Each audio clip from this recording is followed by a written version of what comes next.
Hey guys, and we're back with another episode of Panther Airsoft Folding Table Talk. This is episode roll up 81. Scroll up. What is it? He's too old, he forgot.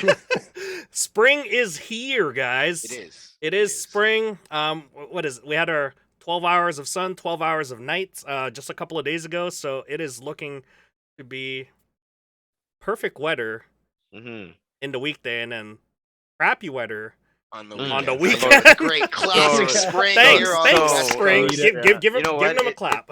It's a repeat of last year. That's Yeah. what it is, guys. That's Yeah. okay. You know, spring always brings the shower. So let's get started here. So spring is here. We have we'll introduce our guest here first. Our guest is Cody. I'll tell you a little bit of the story of what happened, how I met him.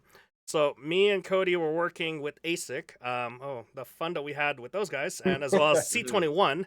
So we, Love the me big and bad him, apple. me and him were corresponding, and as well as talking in regards to like West Coast Airsoft, and like just making sure that Alberta and as well as BC doesn't get left out in the talks, because Yep. when it comes to like everything politics, usually we always get left out over at this end. Like anything Yeah. after, like, what is it, Saskatchewan and Manitoba always gets left out.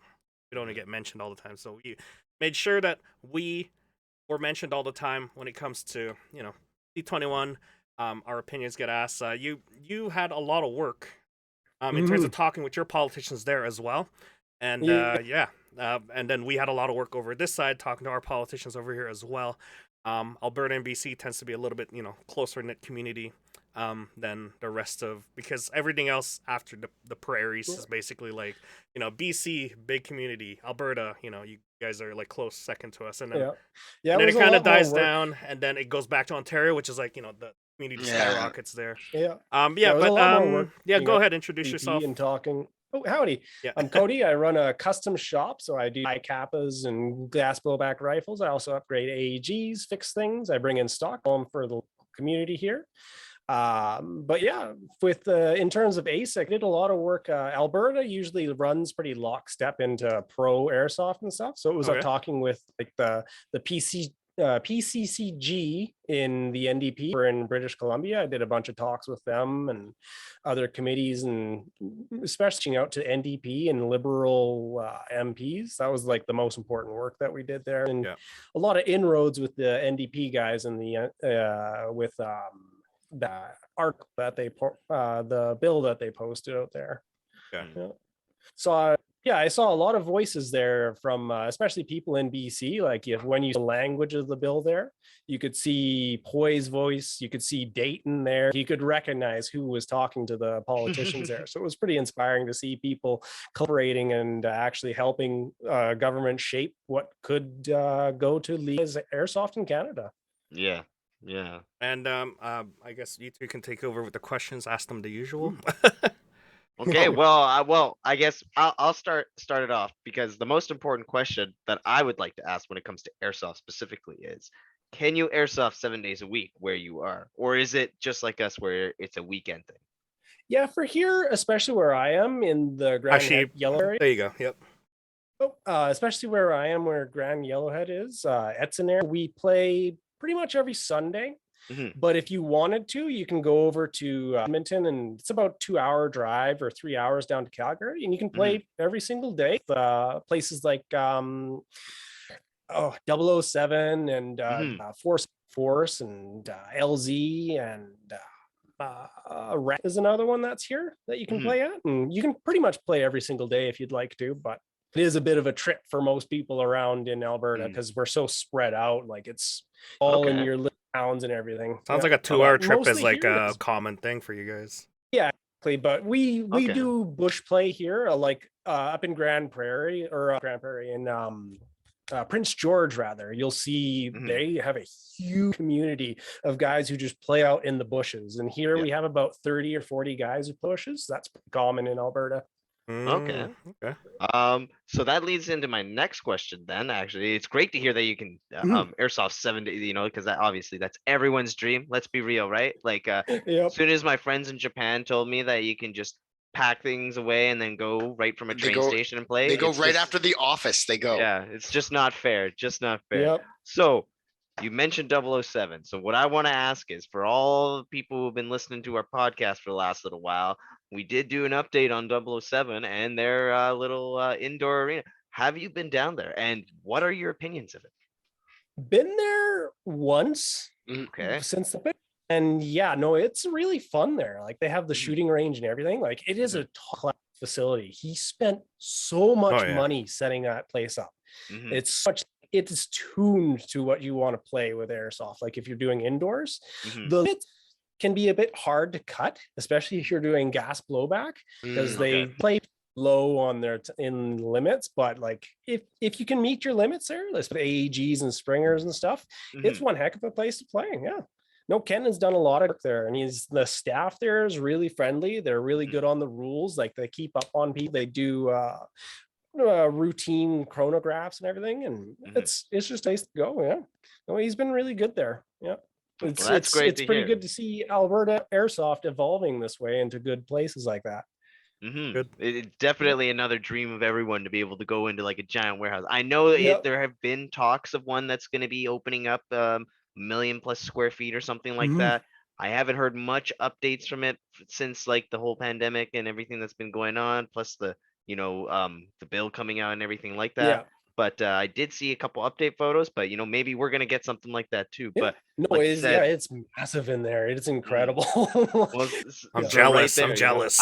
right, we got to do Yeah. road trip, guys. Road trip. Road trip. We'll pick you up. We'll pick you up along the way. Don't worry, Cody. Yeah, exactly. Yeah. So, all right, Mac, go ahead. Well, with here, yours. yeah. So my next question for Cody then, okay, is awesome. Thanks. Or just first off, thank you for coming on here and giving us, Yeah, thank you. the perspective into Alberta Airsoft, because it'd be really great for us to go over and experience that as well. And, we want to know what's going on with the rest of us and stuff. So, just give us a little breakdown of yourself. How long have you been involved in the community? How long have you been playing airsoft yourself? And obviously I understand being a retailer and a business as well, like, you being tied to the community. So, give us your short and sweet story there. I'd love to hear it. I actually started doing tech work on AEGs and stuff before, and gas blowback, especially before I started playing airsoft. So I used to do paintball and paintball rental repair Right. and all that kind of stuff. Okay. Worked at a Okay. local paintball store nearby here when we had a community here. And yeah, some guy in this funny looking thing with like gears and springs and crap in it. And I was like, what in the heck is this? And so I ended up fixing my first airsoft gun that way. And I kind of got into it that way. So I was fixing stuff before I ever owned one. Finally, I sold off my SP8, SP1, my Epiphany and all that stuff, and just started getting into air. So that was about 6 years ago. Oh wow. When I started getting into Wasn't it. a long time ago. Okay. No, not too long. And I started playing about 4 years ago. And yeah, just the bushes here. We started setting up a community, a local place to play. We have Indominus Sports, which is where I actually own a shelf there to sell my products. And yeah, that's where we all organize from. We go out in the bushes and put there, and that's how we do. Okay. All right. That's Yeah. pretty sweet. Awesome. Yeah. Thanks for sharing That's that. cool. It's a nice About history. Yeah. 6 fields marked off around here, just in like crowns. So yeah, that's how we play in the crown land. Wow, that's not bad. That's a pretty good variety. Okay. Yeah. And I guess question for me now is we ask this a lot for all our guests, and we're getting used to it at this point. But we want to ask you: is airsoft a sport, a hobby, or a job for you? Because I know you work. That's a loaded. That's a Yeah, loaded. yeah, that last one's a loaded Hey, are you question. retailer? No, Hey, is this work I only for you? ask that like the job portion for like Yeah. people who actually work at the industry. Yeah, So yeah, what is it to you? it depends on what I'm working on. If it's an AAG, it's I- a friggin' job. If it's a gas blowback, it's a hobby. Oh, Yeah, no, it's like it can be a bit of a job sometimes, a bit of a like if you're opening up something complicated like an F1 FAMAS from Cyber, especially from Tokyo Marui, it can be a bit of a pain. But other times when it's just something like a nice little Tokyo Marui, something like this, just literally now you're fixing it. Like that. Yeah, so it's kind of a bit of everything all at once. It depends on the day. Like it can be real fun sometimes. Sometimes you can kind of lose your passion for it or get frustrated. But in general, no, it's a fun time. Yeah, I treat it more as a hobby. Okay, all right. I agree with your statement there with in regards to gas. When it comes to gas, that's like my primary hobby when it comes to airsoft because I just love tinkering with it. AEGs, I'm like, okay, Yeah, I guess I'll use it. It's intimidating to get into them because some of them are built real nice, like the Specnas and your VFCs. You got your one field strip pin and then your gearbox. Yep. And then you got things like Tokyo Marui, where it's about 20 to 30 screws. You can sometimes get up to 40 screws, all holding every little piece together, like of the body. Yeah. And that's when it gets frustrating. Yeah. And then everything's plastic, and then next thing you know, you broke the piece, and you're like, oh god, how many days is it for shipping? And how much is it? And you're like, yeah. A good place is to go to Tiger 11 for your overseas parts. Oh, they're a good place to get your part. But yeah, they look like a scam, but they're not. Trust me. Exactly. Mac, I'm getting tech vibes here. I'm getting tech vibes here, Mac. I am just dealing with the other chats in our Discord right now. All right. So thank you for that, Cody. Like I said, we always like to ask that question to all our guests because we want to get their opinions in regards to what is airsoft to them now, or that current state, or whenever we. It can be hard to call it a sport. We don't have a competitive scene just yet. So there's a difference there because in here, because of how like things play out and everything has sort of a strict rule, some people prefer it to call it a sport because it's like you have even teams, and like when you play speedball or speed soft here, it's I see what you mean because you guys play out in the woods more, so it's more of a hobby. And we do have a couple speed teams, mostly down in Calgary, but that's pretty much the only teams that you have. You have a couple in Edmonton, but they're a lot more casual. Like they don't really have extremely strict rules or regiments and things like that. Like the guys down in Calgary, some of them have buying guides where you're only allowed certain kinds of equipment. Oh, okay. So that's a sport at that point. That's speed QB is super regulated. Like exactly. If you want to play on a competitive thing, you got to set the bar in the level. Not only just they make it so that everybody is the same. It literally comes down to fitness. It's like, they have mag capacities and ammo restrictions, right? I think each player is only allowed to have 200 rounds. So that scene kind of getting built up here, but it's there's definitely a sports side of it. It starts evolving. Okay. Wow.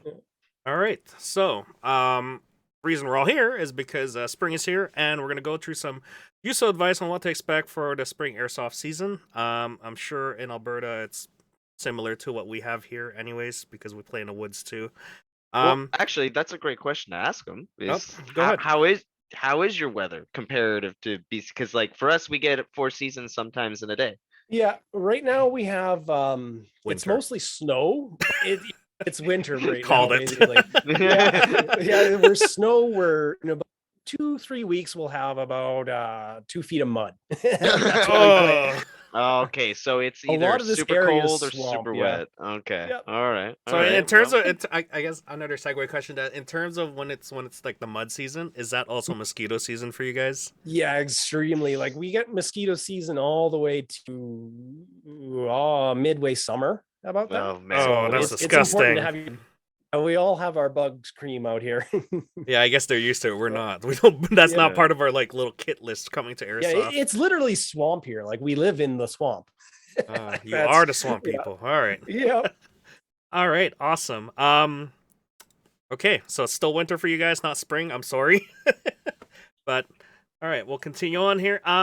Before we get started, I guess spring's coming up. Unfortunately, Mac, I know a lot of people have been asking you about this, but what are the field updates in terms of like the field closures and stuff, I guess? So right now at the moment, a lot of people are wondering when we're going to get back to full field right now. So there will be a short blip.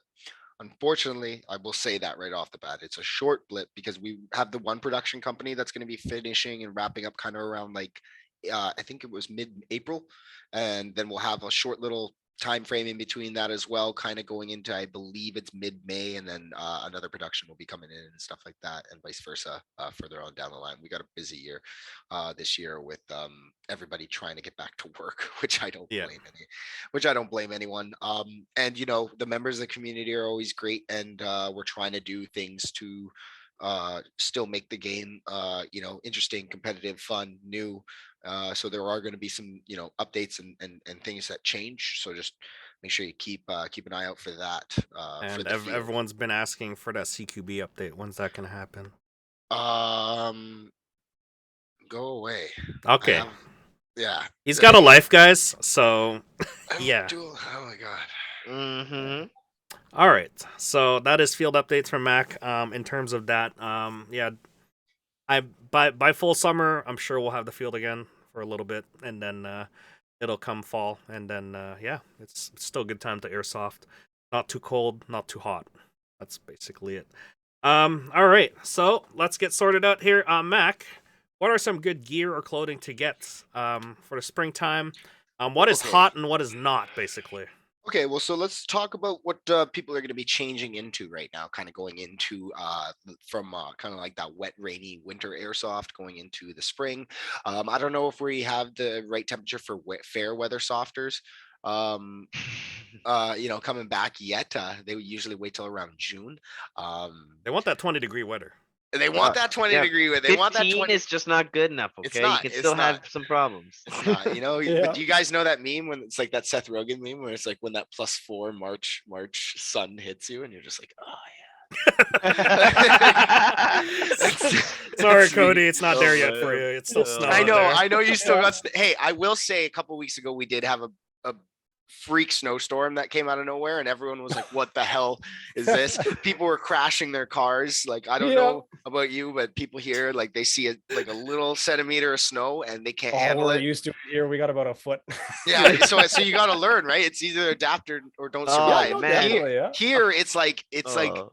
for some reason Vancouver throws on the biggest show of Wipeout Canada, and like no one knows how to drive. Street lights don't mean anything anymore. Yeah. What is snow Like, tires? no one knows what those are. It doesn't matter if they're legally required on a highway or not. They're like, YOLO, Coca-Cola, here we come.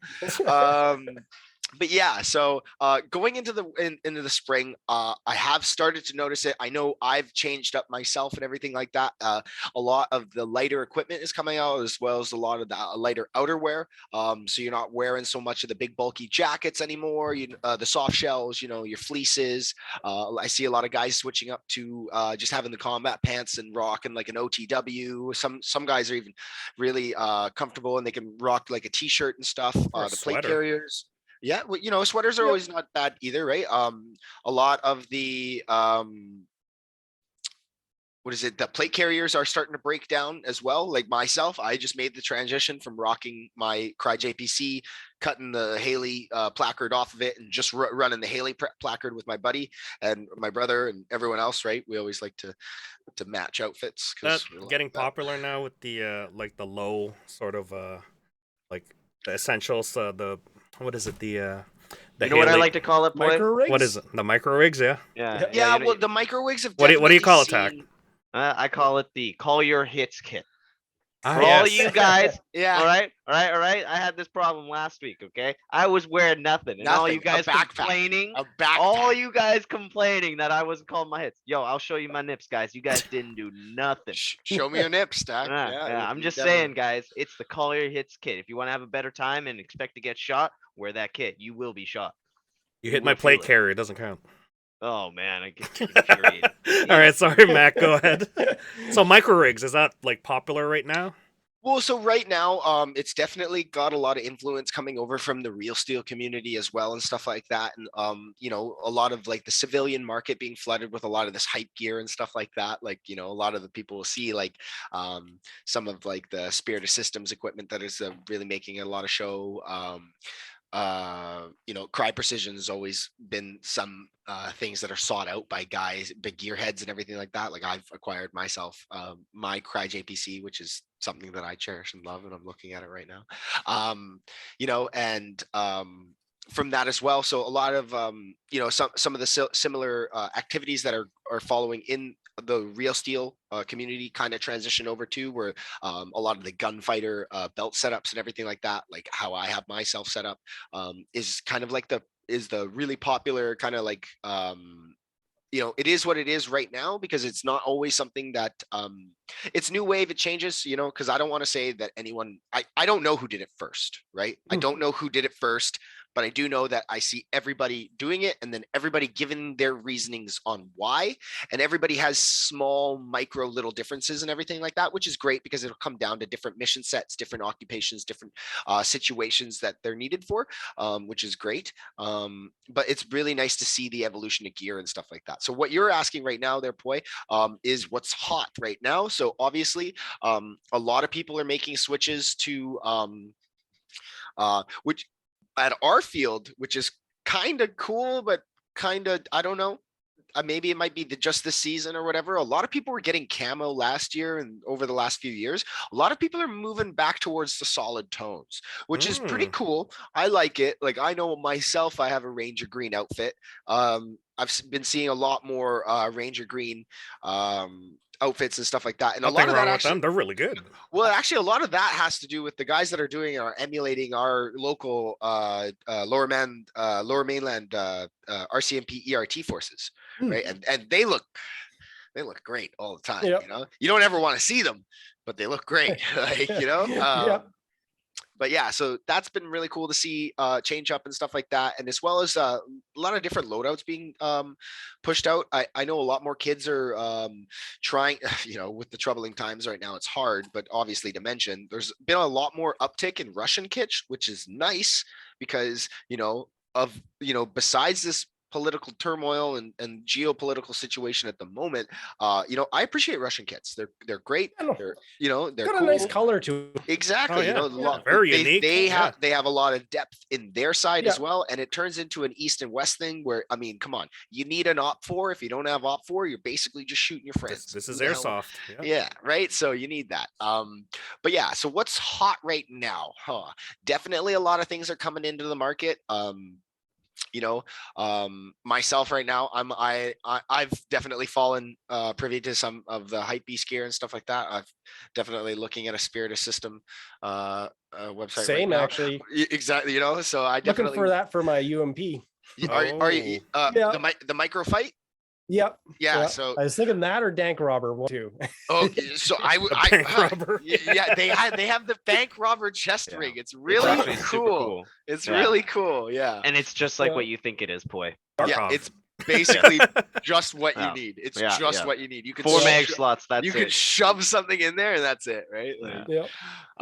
but yeah, so that stuff's being cool, and it's really nice to see too, because a lot of that comes from, like, the American marketplace, where the American marketplace, airsoft and real steel, is a lot more intertwined, which is pretty great. Over here, we have to try and compartmentalize it, because it's also like, hey, we like playing around with airsoft guns and playing fake war, and then also we like guns, and when sometimes people in Canada put those two together, they're like, you like to do what, right?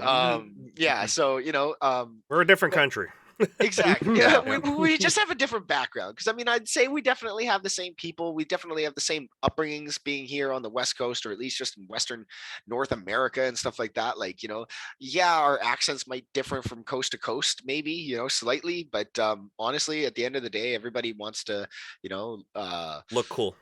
everyone wants to look cool. They want to go home to their families. They want to love and have fun with their friends and have good times, and that's what it's all about.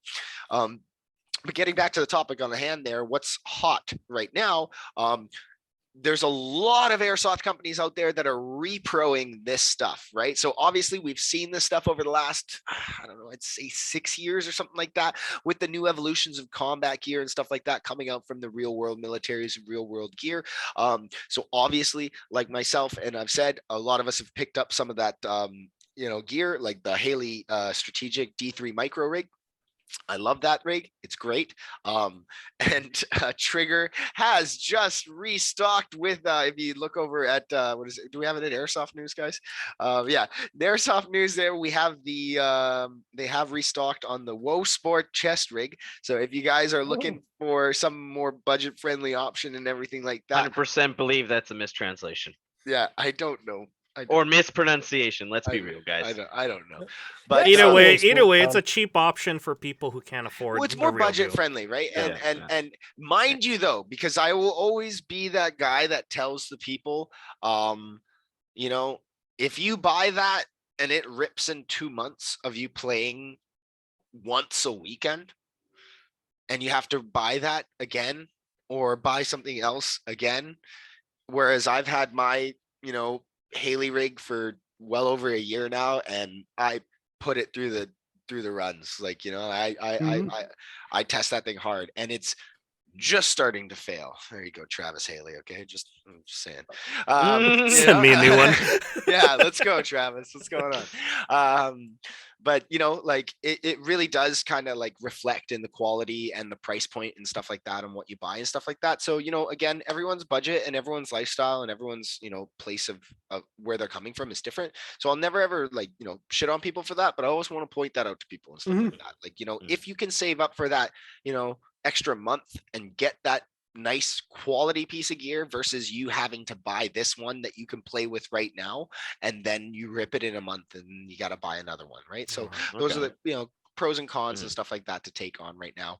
A lot of people are moving down to like the minimal gear set, which is a pretty cool thing. The placard system, with the swift clips and G hooks and stuff like that, you know, transitioning from a chest rig to a plate carrier just right off the bat has become really prevalent nowadays in just airsoft, as well as like military applications and stuff like that. You'll see a lot more of the lightweight kits and stuff like that, especially for the recce units and stuff that you'll see guys going out and stuff, just because they're sacrificing that protection for the movability, right? You know, like Long range reconnaissance for a reason. Yeah, well, exactly. I mean, you know, the last thing you want to do is sometimes mobility is more effective than just being slow and having armor. You're not an assaulter, so Yeah. what do you need? Yeah. Exactly. Okay, like, so I'm giving Mike freaking like 2001 flashbacks here, guys. Yeah. Just stop. Oh right? no. So then Heavy plates. for Cody here, do you also sell gear, or do you supply gear for your community, or is it just like, yeah, I okay. do all just I have supply lines with Aries and a couple other companies like Specna I do through, but yeah, no gear so far. Okay. Where does most Albertans get their gear from then? Would it be coming from here, or do you guys have local stores there then? Well, you get stuff from 9/11, Wolverine, Oh, okay. and DS and all those places like that. Most guys here buy from Real Steel stores usually, but then there's also the local stores like 007. They bring in some things. Got things at Indominus as well, and Force on Force, they carry things. One place that we get a lot of stuff from is Canada Tel, like a ton from Quebec. Yeah, okay. These guys right here. Wow. Oh, Canadian Cartel? Yeah, Canadian Cartel, okay. oh yeah, they're pretty good stuff there. They they're really friendly. They carry a lot of the Shadow strategic stuff, and that's what you see a lot of people buying for. Like, they're a budget plate. Well, if you're definitely gonna get into it, Shadow is definitely a good budget. Like, they were even on our buying list. Like, they were approved buying list when we were like in PPCLI. Like, you could buy and wear some of their stuff, their pouches. So it was oh, interesting. Okay. Some of my it was crap close. in them. Yeah, it was close enough. Exactly. All right. Yeah. Okay. As well, far as loadout goes for Albertans, what is a common sort of loadout that you see for people in Alberta at springtime? I know it's still wintertime there, but plate carrier. Okay. Plate carrier. Okay, rocking the plate all carrier. the summer. Even in summer. Okay. Even in summer. Okay. Yeah. You All see right. heavy. You see shellbacks. You see LBTs. You see Cry and everything like that. Yeah, they're more woods than. Yep. A lot of. What about for CQB fields or indoor fields? Do you see a lot more lighter weight gear or? Yeah, you see your speed QBs, and then you see your guys wearing flannel. Yeah, of course, and yeah. shirts and everything. Yeah. You see much everything come out of the woodworks there. There's one kid here who plays with a duct tape rig built himself. I love it. The IKEA Yes. bag? I Yes. knew there was Yeah, one. yeah. Yes. I need. We need I we need still that have here. an We need IKEA that yo, here. Boy, I Oh. still have the IKEA bag. We're I like- saving it. We're Yeah. still looking Not- at yeah, someone who yeah. can Not sew.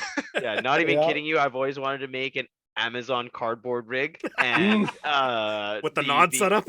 Yes. Yeah, and then Toilet the, paper rolls. Yeah. and the Yeah, that's IKEA you one. see a lot of the Amazon gear here, but that's so spotty getting into that stuff. Like It the is, one it guy really here is. he always complains about his back problems, and I'm just like, it's because it's not distributing the weight very good. under there. Let alone, wait, bro, you got plates in that thing? Like you trust plates? Yeah. Yo, I 100% trust plates in my cardboard plate carrier, bro. Talk about deception. Shoot the cardboard guy first. Joke's on you. He had plates. All right. All right. get Thwack from plates though. So, Mac, did you have anything else to add for clothing and gear set? I mean, just make sure that you are, preparing for the weather at hand, right? Because a lot of people like it's not summer yet. So if you break down to Be to real where with you them, Mac. Just be real with them. okay, make sure you have proper sustainment gear because if you die, I'm not going to feel sorry for you. Mhm. I love it. I love it. Yeah, like I Right mean, to- I tell them brutal. all the time. There'll be this kid, like Cody. I'm sure you've been there. You've been at that field there. You got that guy who's wearing that, and you're all like, "Man, you are not going to be okay doing it." Oh, I'm fine. Yeah, they got the I'm full totally- OTV. I'm totally good. Whether they have nothing on or whether they have too much, and they're all like, Yeah. "I'm fine. I don't know what you're talking about. Why are you Play- worried about what I'm doing? Worry play- about what you're doing." And all of play a fun sudden, game. he's the one that's heat casing, or he's the one that's like near hypothermic or some shit. And it's just like, "Oh, hey, wow, we got to ceasefire the game right now because why? Oh, Yeah. a dipshit over there decided that he was freaking Chad, but guess what? Now you're totally a beta male because you ain't never gonna be alpha now." Like, oh god. Wow, Yeah, that we've went seen from 0 to 100 quick. Oh, One guy 100%. come in with a black IOTV, like an old fly one with oh. bottle and everything in the middle Oh of summer. It was my like God. 30 degrees. So he must have just gotten heat cas like so fast. yeah, Oh we're my my just God. He like, must have been dead dude. at game speech already. Oh Yeah, my it was That gosh. James comes speech. in, and God. then he was just sitting on the sidelines with water. We're just giving him water bottles and again, just like you Mm. gotta hydrate. Oh man. Yeah, it was Um, bad. So, Mac, I'll pose a question for you. Do you think that you're saying that the micro rigs are pretty much the hot topic for this year? Do you think we Yeah. could just make a podcast out of that, like a segment out of that? Because we could go through the different sort of setups that people have. Because actually, I think we Because can. we did first line belts last year.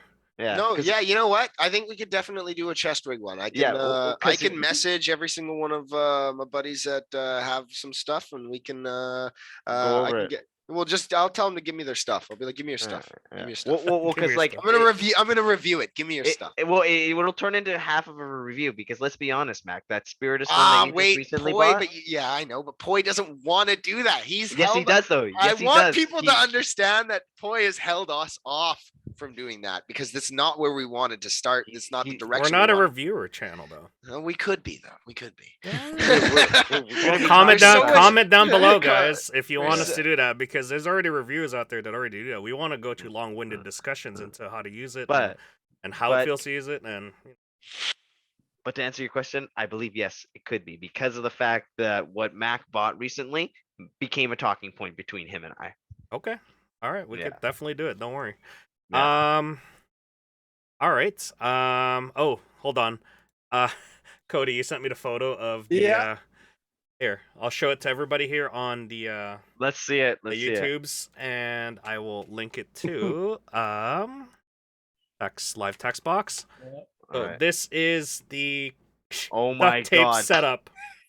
Wow, Yo, is that Velcro on that's it? Velcro. That's even Yeah. advanced, dude. He I can was get out of just that thing. impressed. That's so good. I presumed when you said Velcro, That's so I good. presume when you said duct tape, I thought he duct taped himself into. Yeah, no, he built a duct tape carrier. It held up though. Is You that know, Kydex? about an hour. is that kind of? Can he like reinsert? Like Yeah, he just- made like it wasn't Kydex, it was like plastic card. Holy! Oh my god. He went the Okay, full Somebody stop this guy! That is impressive. We just had one kid at the field who made his own custom airsoft gun, $80 gun. $80 Oh, airsoft man. gun, and Yeah. then now match it with this rig. My gosh, Oh my god. we got that's one of cheap those warrior coming You up. let him know I need a Shot custom order, ones. okay? I need a custom order. All right, You that let is that man know. I need size XL. that is awesome. So let's move on to what is hot items coming out for airsoft guns. Let's go and let's discuss that.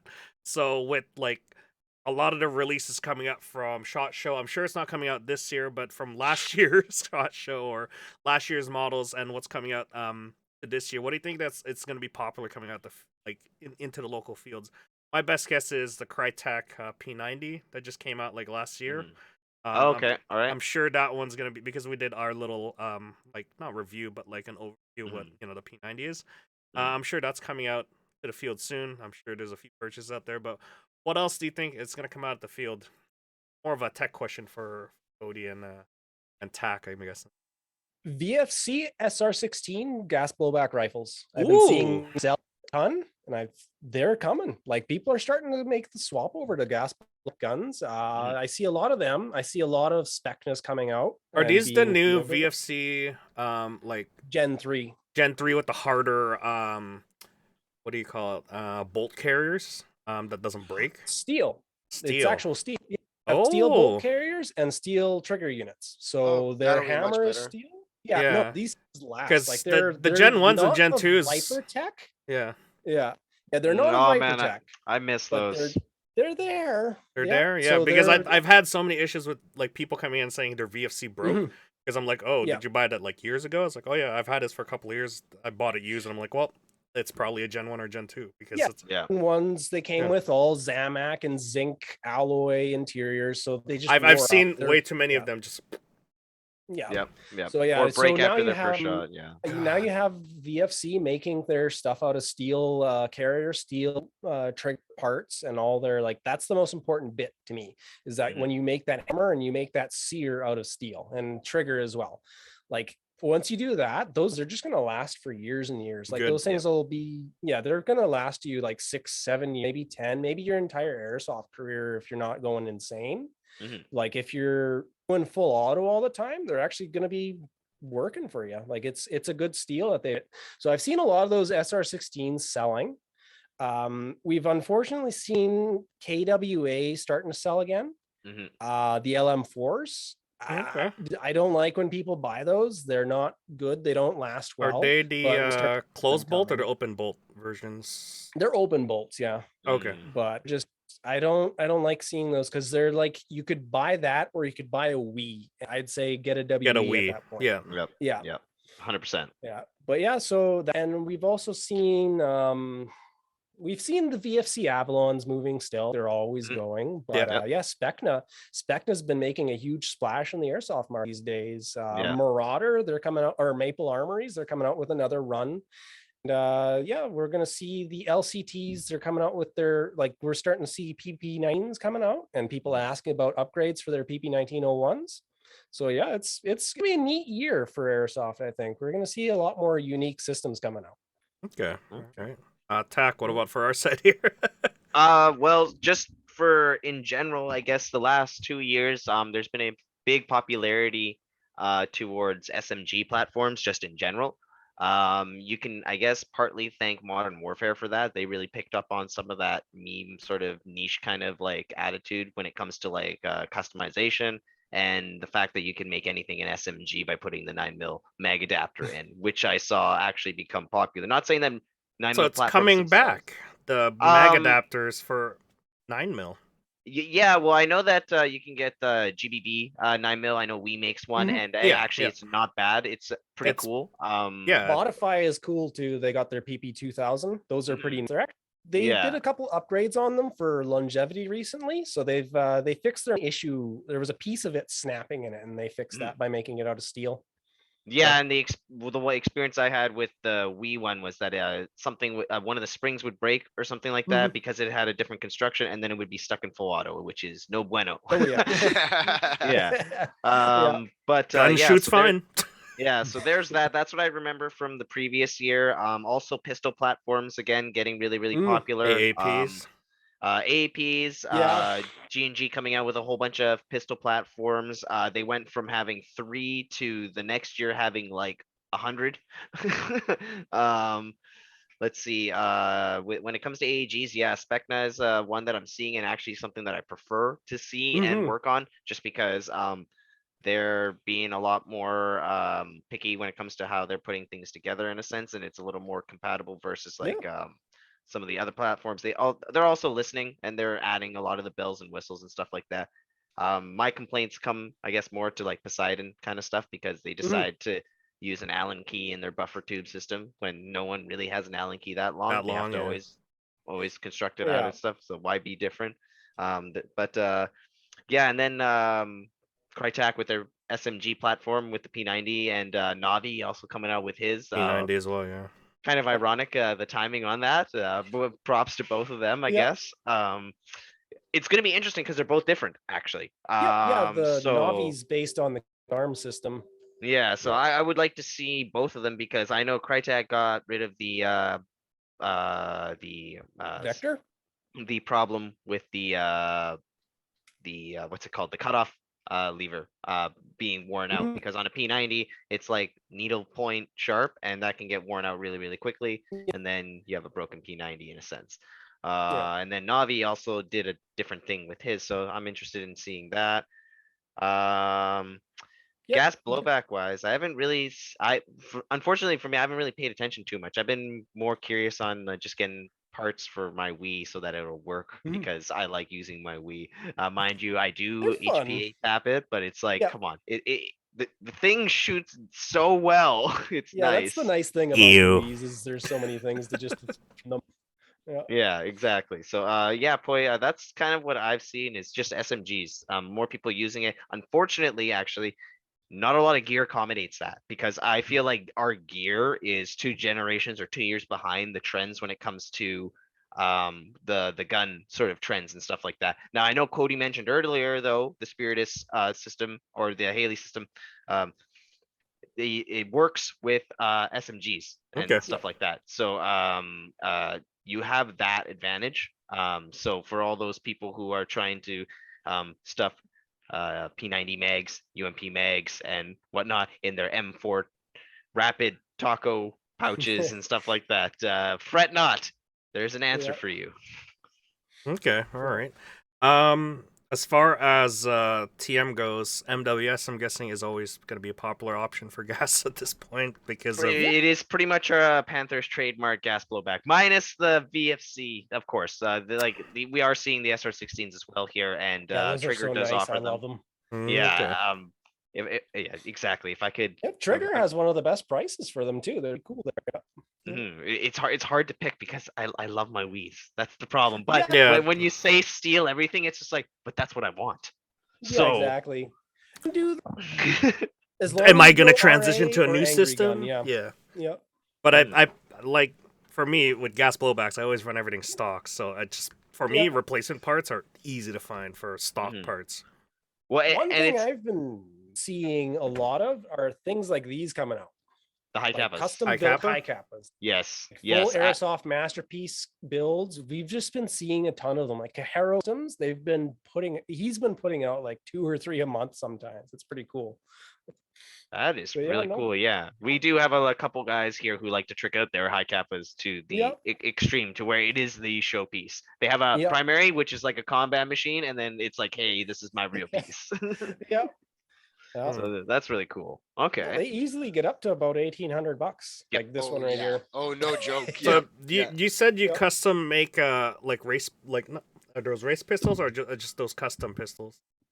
I can make like race pistols. So this would be a race pistol. Like there's nothing on here that's stock, not a single piece that's Tokyo Marui anymore. Mhm. All Like, metal. this is all airsoft masterpiece, stainless steel.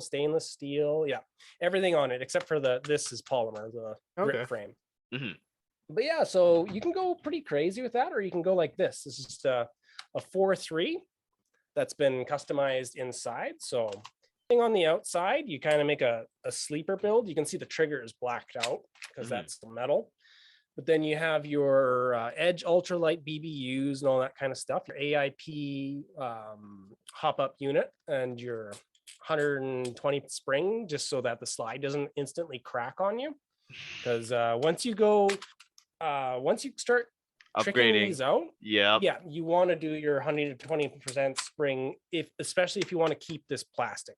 Because if you keep this stick, and if you go with your 100% spring, it's going to crack on the back here for you. Especially use the stock sights. You put the light sights on there and it'll be a lot better. But yeah, no, we've been seeing a lot of these kind of starting to come out. So it's it's pretty cool seeing. It depends too. It's like some people will just want, like this one was originally meant for a guy, but he eventually ran into some financial issues. So I was like, don't worry about it. I'll just keep it. I'll sell it to someone else. Just keep it for myself. I've been kind of keeping it for myself now. It's like, this is a pretty nice build. Yeah, You it's built nice. me. It's a You nice built little me a speedy custom build. gun. Yeah, exactly. So You yeah, go, it's- Glen Coco. You go. this one, it only costs about your base here. I managed to get the base. You can get floor models and stuff like that, or used models. So base was $180, which is pretty Nice, cheap. Tokyo nice. Marui. Yeah. Yep. And then it's about $160 of parts, and this thing just goes like forever. It's pretty quick. And this is what your ideal race build is. Like right here, it's your plastic slide and your 120% spring and your ultra lightweight BBU and your light sights. Every single piece, as light as it could be, as light as it can be on this thing. So it'll shoot quick. It's pretty nuts when you start going on it. Like it just keeps going and going. And even in cold weather, actually, since it's got the plastic slide, Yeah, it doesn't just keeps stop. going. Ah. I can definitely So- attest to doing the lighting weight and everything. Mhm. I got a lightweight KWA Mark 23, and I did a hair trigger mod on the trigger, and that thing Yep. plastic slide and everything. It's so nice. Yep. It It's snaps ridiculous. so fast. Yeah. Yeah, it's just like the you're sitting KWA there. guns people like, yeah. And you're Yeah. not That's HPing one of the tap. nice You're ones. not tapping your mags or anything, right? It's just by itself. No. Yeah, for Cody, Oh, Yeah, it's no, just green gas. Yeah, it's exactly. just green gas. all just propane. Yep. Oh well, there you go. Purist. Yeah. Unlike Canadian. you two. Yeah. Yeah, I just go propane. It's so much easier not to have to deal with the silicone oil and in all your nozzles and stuff. Like I don't like the migration of the oil. I like to have it dry. Yeah. All right. So that's what's hot coming out for airsoft stuff. Now, in terms of people, I remember we were talking about winter airsoft segment, and we were talking about storage. Is it time for people to come back who are staying away from winter? Is it time for them to come back for spring? They could be the judges themselves. Like they can figure out if they want to go or not. But if you are, what are some maintenance that they got to do when storing their equipment and they're taking out of the storage? What are some maintenance they should be doing to Really be packing your guns in airtight containers with a bit of the feed valves on them and with silicate packages. Like you get those food gel packages. Put those around your gun. Yeah, we 'Cause mentioned some of we them- mentioned that on our previous podcast. This is now Oh, taking yeah, it. yeah. This is taking it out of the storage now. Yeah. Yeah. Oh yeah. What are Well, some it what are works- some maintenance that you guys can think of that they should be doing before going out into the field?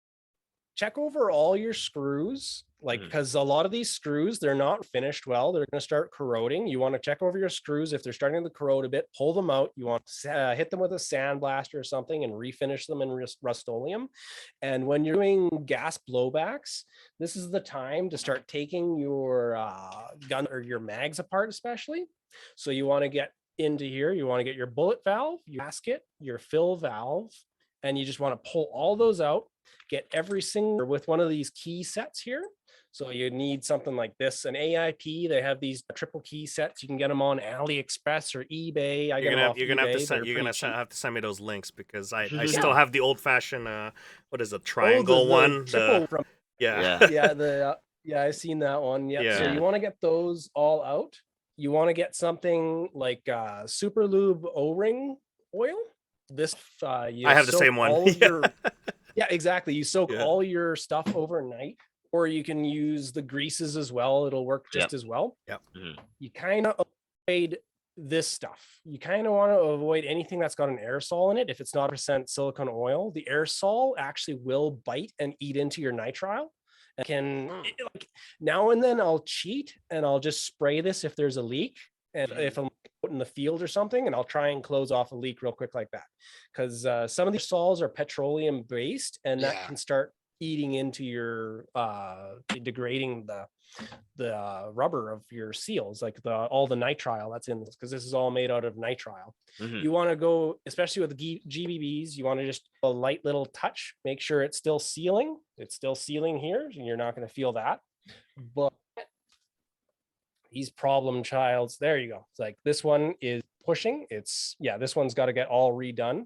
Another thing you can do is on Airsoft Canada forums or anything like that, and see if anyone's doing gasket maker fixes magazines. Because if you get gasket maker, and if you're good with it, you can seal these things permanently. You'll never have to deal with them ever again. Like it's that blue gasket maker, and if you get it, like you can kill your friggin' mag, so you got it all apart and strip it all out again, or you can make it so that it never leaks ever again. One of the two. It's hit or miss. For me, I try not to recommend it too much, just because like unless you do it all the time yourself. Because like the bad ones I've seen where people forget to take their valves out, so then it doesn't have time to cure. Like and this is coming from someone who's had to like, they bring it to me and say, hey, can you bring this back to life? And you're like, take it apart, and you're like, oh my gosh, I gotta clean this. This is gonna take hours. This is why you charge cleaning fees. That's what I mean. Something that was that's a real thing. Something that was $20 and something that would take like no time to fix turns into something that's like, hey, you should just get a new mag. Some they'll just gunk that stuff in there. I know there's a couple dudes like Turok on the forum, he'll do them for you, and they're cheap and easy. Like he does them quick, it's not too expensive, and he'll every single mag of yours and insure it. Like that guy, he's a wizard with like anything GBB. He's way above us guys on the peon level. Well, there you go. Okay. Another thing is to make sure to redo all your lubricant on your bolt carrier and stuff. Usually it's not a problem. If you're using oil, it will be a problem. Oil will leave. If you've got grease, it's going to be fine. Oil tends to dry up faster than the grease. Yeah. And then with the grease, you could grease. actually, the viscous. The grease, if you just run your fingers through it and it's black, time to clean it. Yeah, exactly. Yeah, it's well, any dirt, because grease is a magnet for the dirt. Oh yeah, it'll. That's why I always clean it out. Yeah, don't look at my GBB. Oh, I looked at it. I shook my head. You're not going to get the oil leaking into, like with the grease, you're not going to get it so that it starts leaking into your trigger parts. That's the problem with oil. Once it gets in there, it's going to pull dust and dirt into your trigger unit, and it's going to wear that stuff down real quick. And don't oil your friggin' inner barrels. Do that. I've Stop seen that. Why is that a thing? Whoever made that a thing? Told people how to do that. We've been telling people to stop this. Actually, you can thank Tokyo Marui, because originally, and they still recommend it though, because technically you should. Are they talking about cleaning like the particulates out of the barrel though? Is that what they're trying to talk about? They say oil everything. They say like literally in the diagram, hop up unit, turn it upside down, aerosol can. I'm like, no. No, wipe it down. Oil that bucking. You gotta oil that bucking. Maybe in Japan where you're shooting people with 280 and they're like 30 feet away. Sure. Hito. You need. This is all you need for your inner barrel. Exactly. Yes. A little bit of rubbing alcohol. Little. I try not to even use. I try to use tissue paper. Bad. Yeah. I try to use tissue paper. I try not to use like toilet paper, or sorry, I'll use tissue paper. Anything or that leaves paper. a residue, don't use it. Yeah, I try not to use paper towel, because paper towel I feel is very coarse, and I mean glasses cleaning cloths. Microfiber. Cut them into little strips. And it's cheap, guys. Make sure you you have order a it off cleaning of rod. Amazon. Make sure you have a cleaning rod, guys. Yeah, exactly. And actually, technically, unless you bought your gun secondhand, you all should have a cleaning rod that came with your kit. And if you lost it, well, that's your fault. That means you go to TAC and ask them for a cleaning rod. No, No, TAC. That's a $10 charge. Gosh. Charge these guys. Come on, man. For their cleaning rods. Jesus. Oh my gosh. You guys would go broke. Let's be honest. Okay. So any other than gas blowback, which we just talked about, any more like maintenance coming out of storage for AEG? What are we looking at here? you can get corrosion in the weirdest places. Yep. So oxidization and corrosion inside your inner barrels, especially if they're brass, you got to check oxidization. Like it can happen, especially if you don't have them in a non-moisture environment. Some inner barrels are made out of carbon steel. And it's something you see with like some PDIs. So PDI Raven carbon steels, usually they're fine because they got a nice coating on them, but they will start to corrode after a while, and you got to clean them out. You got to make sure you don't have a battery attached to it during storage. You can do some damage to things like that. It's like, hey, this is my 15-year-old airsoft gun. I just came out, and this is my battery. It's like, First of all, the battery's not coming out because it's already crystallized. It's already expanded. Like, yeah. It's it just like, worked. bruh. It worked the last time I touched it. And just test fire everything like before you want to play, like everything, like AGs, blowback rifles. You don't want to start testing it on the field. I know it 100%. sounds good, but people do it all the time, and they're like, "Well, I can't play today." Every weekend. Hey, Tack, can you fix this? What? Hey, Tack, can you charge my battery? What happened? Yeah. Oh, the charge my battery thing. Yeah, guys. Yeah. Maintenance, like if anything, before you go out, check your stuff. Like, oh my gosh. So low maintenance, but people still manage to break them. Exactly. Collect them long enough. Yeah. Okay. Yeah. Yeah, I got nothing else to add for gas blowback because Cody basically answered it for us. You're actually really awesome with the gas blowback stuff because you preach the same stuff I preach, which is awesome. So, anything else for maintenance? How about in terms of maintenance? What about your maintenance, Mac? Should people wash their clothes? Yes. Oh my God. Wait, did you say should? Like, is that an actual question for it? People don't. Yeah, I know, it's disgusting, right? Y'all Some stinky. think that some people think their EMC stuff has IR coating on it. Like, no. Oh my God. No, I can see you. No, but that being said, my Danods can see you.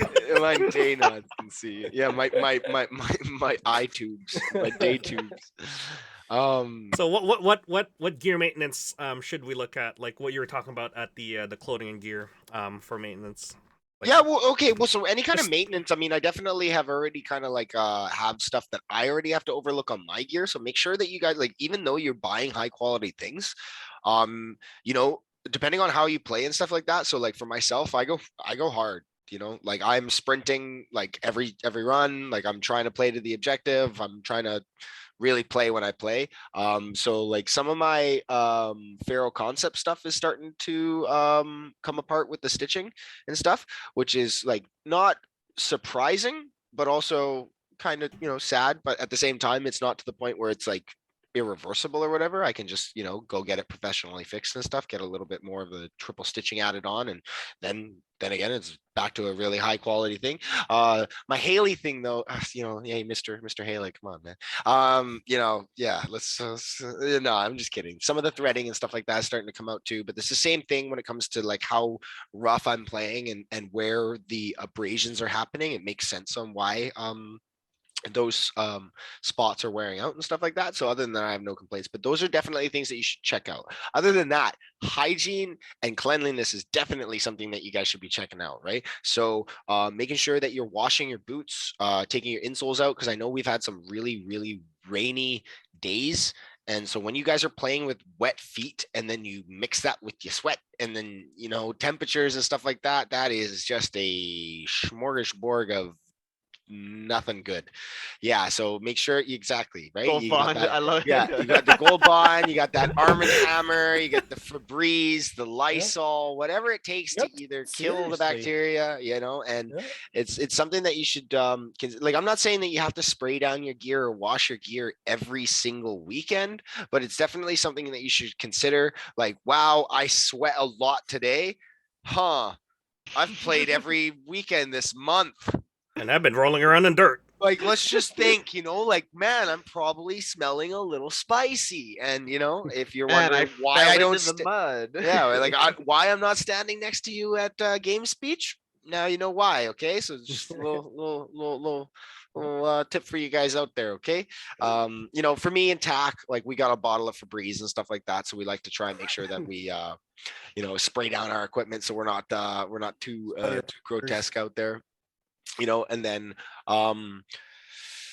yeah, wash your clothes. Oh my God, some of that too. Some of the guys wear their BDUs or their OTWs or whatever that they're wearing to play, and they're all like, "Oh, I only wear it like once a week." Yeah, but you sweat in it. Yeah, exactly. Once a week, Yeah. all day, Once a running week. around. No, man, it's Wait. And then what? You throw it in a corner of your room? Oh, in a pile, right? Yeah. Oh God. I do agree with your statement there, Mac, about the foot stuff. Like, take care of your feet, guys. That's what supports you from running back and forth, right? Like, it's important to have boots. It's also important to make sure that like there's no crazy like diseases or infection that happens when you put your foot in there. Yeah. So take care of it, guys. That's why I got one of these guys, and yeah, it's just Bring the way to extra go. socks to the fields too. There you go. Mac's been saying that all the time. Gear spray. Yeah. Yeah, Exactly. gear Chuck. spray. All right. So I guess this is a good segue to Mac. You again. Back to you. Back to Mac. you, because this is probably the most important one. Hello. To it's wintertime, Mac. I've What? I've been no, sorry, not winter. It's springtime, Oh. Mac. I just came out of winter. Yes. Yep. Let's talk about it. All right, guys. It's been 2 years of this, so. Yeah. Hey, Poi, you came. Okay, so not trying to be right. You came out with me the other week there. How was that? That was a little Oh tough, man, right? I was sore on Monday, so. That was tough, Yeah. right? Trying to keep, so exactly. Fitness. Sustainment. Let's go. Fitness and sustainment in more than one way. This is definitely one of those things where you should start looking at yourself and your fitness regime and figure out what you're trying to accomplish and such, because so for us locals and everything like that, and then Cody as well, I'm sure some of you members of your community are well of it. Crossfire's coming up, right? And I know that you guys have more milsims out in your guys' area than us, just Yeah, we have because the Op Valor and yeah, Cold that Lake. yeah, Yeah. Cold Lake, that one. I've heard that one, and I've thought about going to that one. But it's so they have a lot more over there than us, right? But exactly, it's around the same season when you're heading into that nicer weather and stuff like that. The events start coming up for that late spring, early summer, late summer, and then that early fall. Those are kind of like those seasons where you can have those big immersive events and stuff like that, as well as have the player base that are willing to play for those things. Because I don't know many people who are willing to play Snowsoft. And turning that into a milsim as well, that could be a lot. But that being said, working on your fitness now, guys, can definitely be give you a big leg up for when you try and or are thinking about going to those styles of events, right? So a lot of people don't realize that when they go to a milsim and stuff like that, you're walking. I know you guys might see vehicles and YouTube videos and stuff like that and everything like that. But if you're like the odd man or the lucky person that gets a ride or is part of a vehicle team or something like that, awesome. Other than that, you're every single grunt that ever lived, and you are walking. You're carrying everything that you need for that day, for that night, for that weekend, whatever. If you don't have it, you're SOL. So that being said, you definitely need to be able to carry the weight. You need to be able to sustain yourself when it comes to food and hydration, as well as being able to be at a physical level that you're able to carry yourself without hurting yourself. Because that's one problem that a lot of people can kind of lead into and stuff like that. And especially when it comes to the milsims, because when you're carrying an egregious amount of weight for an extended period of time, if you're not ready for that, if your body is not used to that, you can really hurt yourself very easily. So I want to make a note here. I'm gonna drop the link down for Crossfire map. Okay, in Live Text Box. I want you to look at. People are asking that. Well, it's a 400 acre. I'm gonna point out some of the trail kilometers here. So something like Trail 20 is 2.1 kilometers. Trail 21, 3.3 kilometers. Right, and then you're basically, if you start crisscrossing on some of these trails and start adding up the kilometers, yeah, it's pretty long, guys. Well, So it's a 480 or 460 acre Mm. property that we're playing on, right? yeah, So this is a How's big that property, guys. How's that coming back from red base, Mac? that was pretty. That was like a 5K walk, I think. MMG. Woo! Yeah, exactly. I Yeah, know, that map brought back memories of all the walks I had to do there. My Yeah, gosh. exactly. Well, I and thought and that's the Centerville was baby one bad. too. Like I want people to understand, like that, like the crossfire walking is like baby compared to what you would have Milsom West. Milsom Ooh. West or down at American Milsom or what is it? I think they Iron Claw down there or something like that is another event Yeah. organizer down there that has a really big Milsom. Just walking around the indoor like facility to have facility, like, how much stairs you're going up and that's stuff a like lot of that. If you have stairs. multi-story buildings, right? Like these are things that you need to be able to like, you know, put yourself through and be able to push yourself and be at that physical level, right? So preparing yourself for those sorts of things, right, guys? So what kind of preparation should people be doing at this time? So a lot of people have asked me before or have talked to me before and stuff like that about advice on how they can kind of work on their airsoft fitness and stuff like that. So, you know, a lot of you know, the base of what your fitness routine should be when it comes to airsoft is cardio, right? Like you need to be able to sustain yourself when it comes to cardio exercise, right? Like if you can't and in that sense, right? I don't mean that you need to be the fastest runner, right? Because you know what? If you have a guy that's the fastest runner and you weigh him down with 90 pounds of gear, something tells me he's probably not the fastest runner anymore. You know, he might be. I don't know, honestly. To be honest, don't try and prove that because we are not trying to prove anything right now. You know, but that being said, you need to be able to carry yourself, you know, from point A to point B in a safe manner, and as well as be able to operate and or handle whatever situation that you're dealing with after the fact, right? So a lot of the times when it comes to the Milsom's factor, you're going to be ruck marching from point A to point B. And once you touch down at point B, you're going to have to spread out and you're going to have to either go on a patrol, you're going to have to set up and lock down on a perimeter. You're going to have to either go and clear buildings out to make sure that you have a safe space to set up a forward operating base and stuff like that when it comes to a Milsom Or you get ambushed. Or you get ambushed if you don't set up a perimeter, right? Because you're too tired and you just sit down. Happened, will happen again. You know, like it happens, right, guys? So that's why it's super important to be able to kind of work on yourself. So that being said, what are some of the ways that you can work your way into working on your airsoft fitness and everything like that? So, you know, one of the things that you can do is during your skirmish play and stuff like that, one of the easiest things you can do is play with your kit. I recommend that a lot of the times. A lot of people will be all like, oh, why do you wear so much when all you're doing is going out to play? I would rather be able to function properly in all of my kit that I would be wearing for whatever situation than be used to, you know, running a rifle around without a plate carrier or without my gun belt or something like that. And honestly, then all of your muscle cues and everything like that get thrown off, right? So train the way that you are going to fight.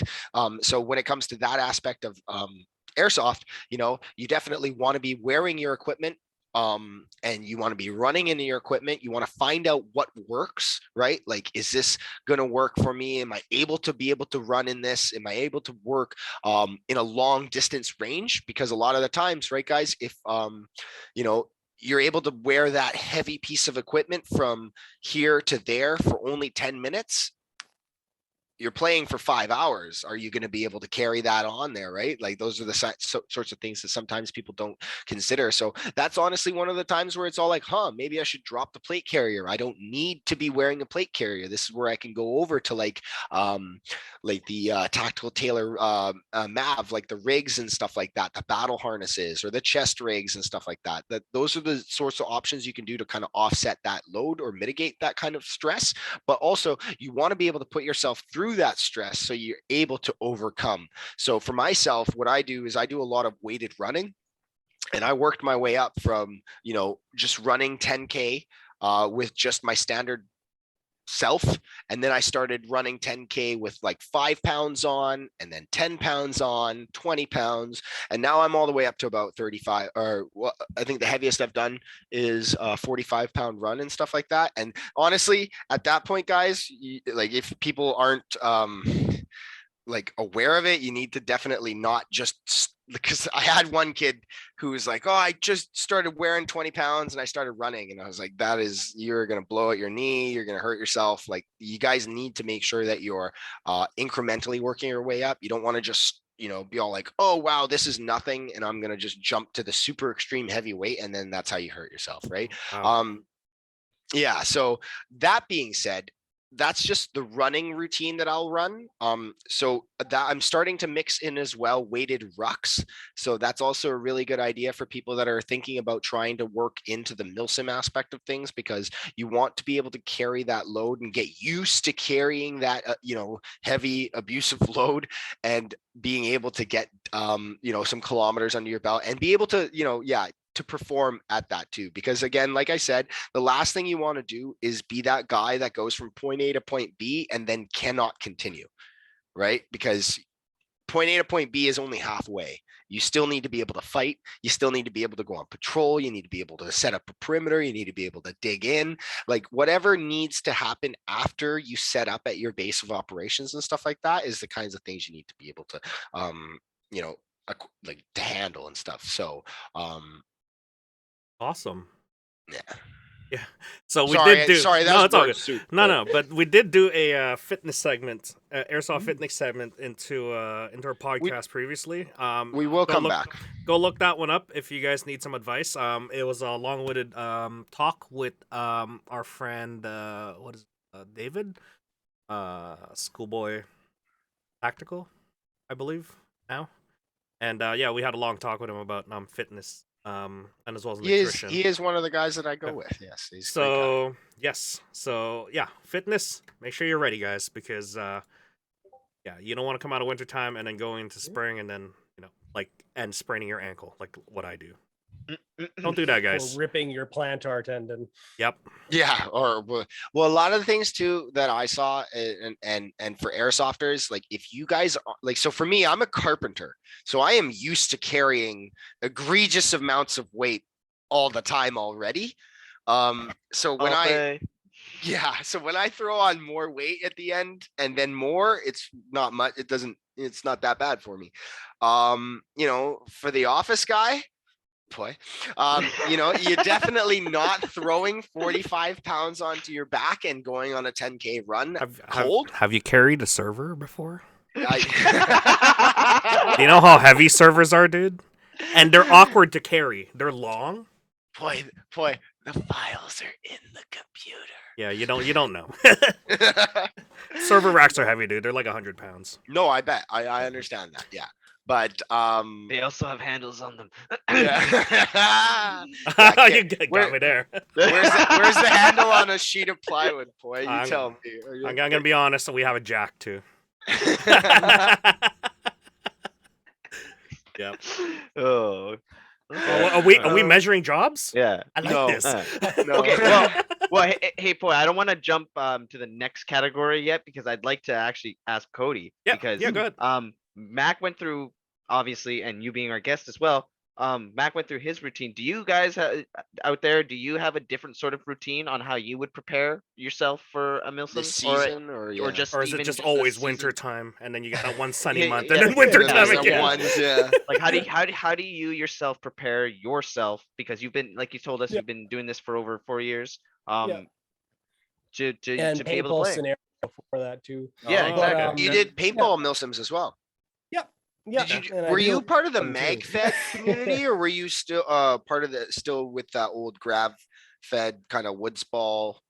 Because the MagFed stuff made it over here, but it never made it big over here, which sucks, because if I had found that first, I honestly would have gone into that. Like, it was all the stuff I ever played with was, well, except for like a Raycon. I had a couple of Raycons, which are the pistols with the top lead ones, and also which is a mag-fed pistol that you could build out.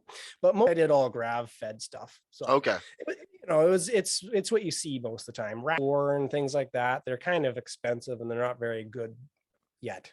So one day they'll get there. But as for getting ready for like milsims and stuff, a lot of stuff. We have a lot of bush out here. It's not as metropolitan as out there. So get your plate carrier, throw it on, put your hydration bladder in there and fill the way up. and don't walk with your gun. Yeah. Just walk with your gear and go out there with a lot of weight and just walk around, like do some Yeah. hikes and stuff like that. That's the best way, because the majority of what you're doing is long distance hikes. Yeah.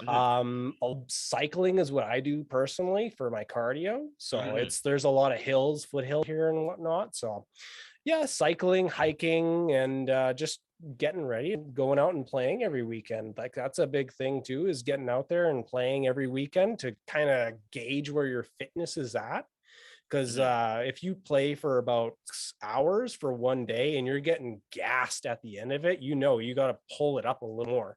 Mhm. Like there's a bit of duty of safety there, because especially when you go into the mill sims, there's some safety issues there if you're not in shape. Like you're going to get sick and throw up from walking too long. You're going to throw up from carrying too much weight. Like you see a lot guys just stopping and sneaking off to the bushes to throw up. Like it happens. It's Yep. pretty common. Yep. So yeah, you want to get all your weight in. You want to play like your skirmish games with a couple, like your whole setup, because you're going to learn your weight, like Mac said. Like you're going to learn what you handle and what's working or not, What works and what especially- doesn't. Exactly. yeah. And that's a thing too. Like I was like nodding my head like yeah, because even me from PPCLI and all that kind of stuff, there was stuff that I had no idea set up. Why you had it. Yeah, exactly. And yeah, so The issued kit can be kind of questionable sometimes, right? I know. The Yeah. way you learn how to actually sell this up is by wearing it and seeing what works and what doesn't. Like it's all about wearing it and using it. And every single person's different too. Like you'll find things that for you that won't work for others. But yeah, it's all about getting out there and wearing weight. And yeah, it's hiking with weight, especially weighted rucks. Always hide bladder on a hike or something with your water and stuff. Get yourself down with a bit of stuff. Camping is a great one. Just going out and camping for a night, like out in the woods. If you getting can do it, if comfortable you got outdoors. hikes, yeah, that's the biggest too, is like or one of the biggest parts is just learning how to live outside of comfort for a couple nights. Yep. Like getting your food and how to prepare a meal or two, That's the Milson experience. Yeah, exactly. Like there's events that are going for 48 hours. So you gotta be prepared to stay out night. You gotta have your bug nets and all that kind of stuff, your one-man binky, all that kind of stuff. Yeah, it's important just to get used and comfortable to doing this kind of. That's the only way you're going to learn, is just to kind of do it. And it's taking baby steps, going on hikes with gear, playing a skirmish or two with your gear, going on a camping trip. Yeah. So all I can say, other than your hard cardio, you should do something like jogging, running, or cycling.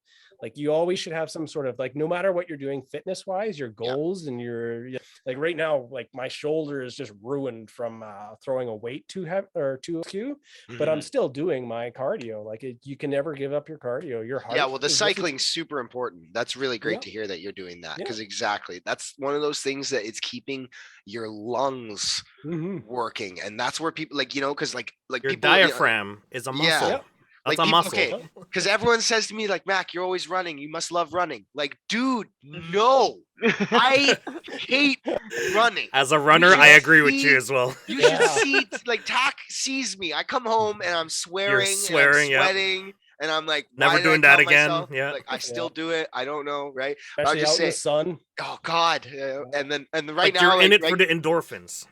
Yeah. And then, and then it does make, like, I don't want to toot my own horn or anything like that, right, guys? But after I like trained myself and got to the point where I was like running with 40-pound weights in my vest and like getting it done, like when I play airsoft now with just a chest rig, I'm laughing.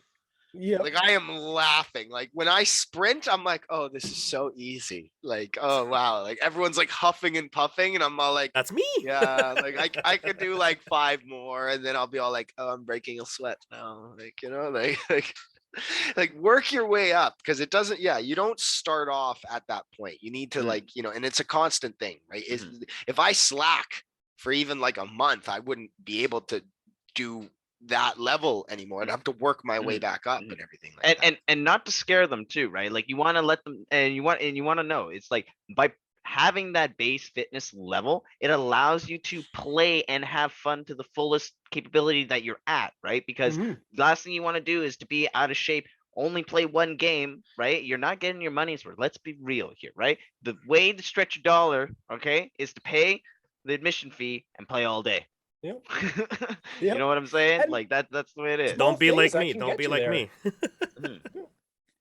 Yeah. You were great. Okay, don't knock it. You I- like I have- boy, I have- you've been around for a long I'm time. an employee. I right? have the advantage of just running into Yep. one game. Okay. Yeah. Us too. Why do you think? I Yeah. don't have the whole day to be fit anymore. I only get like that one. Hey, the kids are talking shit. Let's go shoot them. Like, you know? And then you drag me out and be like, all right, which gun do I use? Yeah. And Exactly. It's not too hard. It's just getting yourself up one day and deciding to make the effort. Like Yeah. it's baby steps. It's not the most brutal thing in the world. You'll get there. Exactly. Well, and honestly, it just starts with that mentality and that mindset. It's either day one or it could be one day. It's up to Yep. you, right? Mhm. So One big thing that seems to help, especially if you are out of service, you're going to get your civilian 40, right? Yep. There's that'll help is getting a calendar board, like just writing down A your whiteboard, goals, yeah, what you're doing, exactly. yeah. Just do anything like that, keeping track, and you can start gauging your fitness. Like that's the biggest thing. Writing down what you want to do, writing down your schedule. That is the biggest thing into making especially fitness wise, because that way you can gauge. I ran for 20 minutes. I ran for 30 minutes the next day. It's gonna motivate you each time you read that board.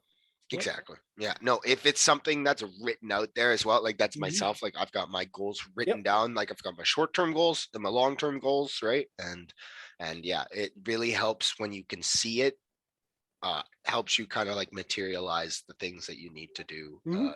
to get those to get there. So All right, excellent. That was a long-winded fitness thing, but I think it is Hey, fitness is something. important. well, that's a whole Some- nother it's- episode. it's so something Cody will that- definitely bring you back. Okay. Yeah, yeah. Like, It's something that you need coming out of wintertime because like it's the time when you're hibernating. You're basically staying at home most of the time. You don't want to go outside. It's Hey, cold, and don't all of a blame sudden, anyone. airsoft season is back in, and you're gonna go in there, and you don't want to injure yourself, right? So that is number one priority. Get your fitness going.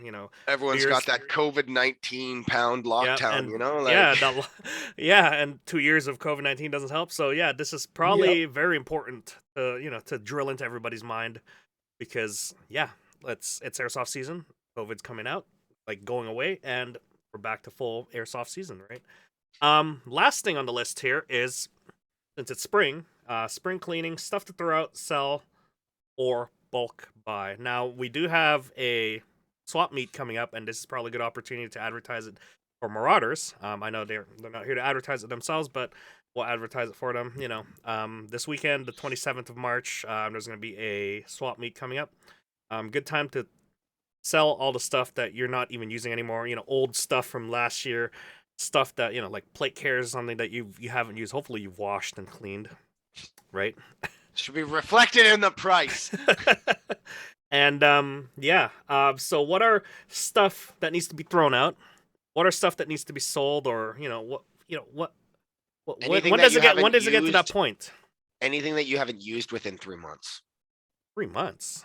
That's like Honestly. Oh man, You- I'm okay. surrounded by Okay, but you know what? You have a container full of stuff. Cody, I don't know what your situation is, but this guy has a container of stuff that he could literally just spend an entire year just looking at it. So, I mean, boy, I guess that doesn't relate to you, but I'm just saying, like, I Well, keep things. Well, you have to that understand I- too, though, right? Like at one point, are those all guns that you haven't used for like Well- 7 months or well, something? Like, defending him, he's technically transitioned to a collector at that point. okay, Right? yeah, Right. okay, Cody, this is So- never gonna stop, is it? no, I have How many 13 more? around me right. Okay, how many more? Yeah, Literally yeah. 14 around me now. Yeah, it like I love I, a man that brought props. Yeah. I think spring is a great time to sort of decide what type of airsofter you want to be when it sort of comes into it, right? Because you can always keep buying things in airsoft, right? Yep. And it's like at some point you either become a hoarder, right? And your wife and your girlfriend totally dislike you Or your because you parents. need to get rid of stuff, or your I'm parents, right? sorry, virus. You know, or you're that person who only has a combat machine and you're just out there having fun in your shorts and your sneakers. Or you end up just getting a whole bunch of guns because you just really like guns and you really like looking at them, right? So it's really, spring is the good time to decide which pathway you're going to, because again, everything requires cleaning, everything requires maintenance, and trust me, you can't just buy a bunch of guns and pile them in the corner. You can, but trust me, it doesn't look good. So I used to planning be and like that. thinking and organizing definitely comes into it, and spring is a great time to let's sort of focus on that. Yeah. The good thing that sells all the time are the gas blowback pistols. Like everyone wants to have something fancy to look at and play Mhm. around with. Yep. They're not Mhm. much money either, and they're not too bad on maintenance. And if you're not so, using it, like, yeah, yeah, no, it's one of make those make things your that people- judgment there. Yeah, Yeah. People tend to buy a bunch of them. Like I know they're for cheap. sure. Yeah, Yep. It's like, hey, I bought this one and then it broke, so I bought like this and this, and you're like, Yeah. Oh, And it's one of those things that you can buy on the cheap too, just to Mhm. kind of try and stuff. Like the secondhand market for gas blowback pistols is pretty good. Like it's too pretty bad. good. yeah. Yeah. There's a lot Especially of if them. you especially if you know what you're doing too, Yeah. because like that's the one secret that people just really don't understand is that Yeah. they don't want to spend the time to figure out what's wrong, Or so they'll fix just it, yeah. offload it, right? Yeah. Which I don't blame them on. Please keep doing it, guys. I love buying your stuff. I most of the I time buy it's I buy something broken about- Wii's, Yeah. and fix them. Yeah. Yeah. Yeah, exactly. Like I do the same thing. Like I have a KWC or this Nighthawk right here. It was missing the valve, and that was it. It was just replace it, missing the yeah. flute valve on it. So replace that, and it is literally brand new. This came out of the factory missing one part, and bought it for $110 because wow, it was busted. Yeah. See that? You see issues like that all the time. Like I've seen some missing the knocker valve on them, Mhm. Oh and that's yeah. the only issue it had. It was missing the knocker, and you replace it with a $5 part, and you got something half price. Mm. Yeah. Or my favorite one when it comes to TM Glocks especially is the safety was on. Oh yeah, the little See, man. you see Tack going in there, be like, "What's wrong with the gun? Not Yeah. firing, dude. Why are you selling me something that's not firing?" Why are you selling? Yeah. I see you. Just that's just a heads up for everyone that's going to be at that swap meet there on Sunday. Okay. Yeah, Yeah. just watch out for Tack. Hey now. Yeah, it's pretty cool. Like secondhand, it's fun. It's good. It gets you active in the community. It gets you talking with people. Oh yeah. And it's a way to get like just your bases, so you can buy a base. Even the Elite Force, I'm gonna always say don't buy Elite Force 1911s and stuff Nope. like that. Yeah, I'm But- not a fan. Yeah, like even those these days, you're starting to see boom arms for some reason making an aftermarket for it. Mhm. So if you find a busted one for like $60, and you It's can a start win. putting in your Exactly. parts. Yeah. Like it's a fun market to get into. Like it's a good way to start actually learning how to do things just through the swap meets, the secondhand market. Yeah. But yeah, like you gotta figure out like what you want to get. Like for me, the biggest thing that I would do as a player that's on a frugal budget is just to budget everything towards your main rifle. You Yep. don't need a secondary. You Mhm. just need your main gun, and To you need more work. mags for that. Yeah, and you need it to be reliable, and that's about it. Like if you start cutting down, especially in this economy, cut down everything around your main platform, your main gun, your AR or your AK or whatever it is. Probably are. Or two if you have two primaries. Yeah, Mm. yeah, it's not bad to have a back. Yeah. Okay, so what about in the gear department, Mac? Like clothing and stuff. I mean, depends on Well, if. Well, so yeah, guys, if you got old BDUs or old clothes that aren't like ripped to shreds and stuff, like you're not obviously, using it you know, anymore. yeah, and To it's not shreds, you say. to shreds, you say. And basically, they don't fit anymore, or you've outgrown them, or in any kind of situation, if you are trying to offload stuff, there's always a market there. So there's Craigslist, there's HopUp. We do have our own buy sell channel through the Panther Discord, Airsoft, through the Discord and everything like that. You do need to be verified though, so make sure you guys follow the steps it's in the rules channel there, so make sure you guys check that out.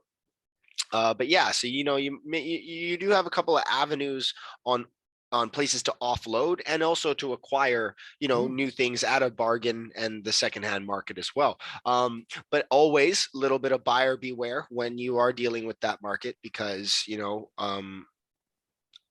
there's no one to blame but yourself, right? That's what like, even if the guy's a scumbag and scams you out or something like that, you can't blame anyone but yourself at the end of the day, right? So just always make sure you keep out for that.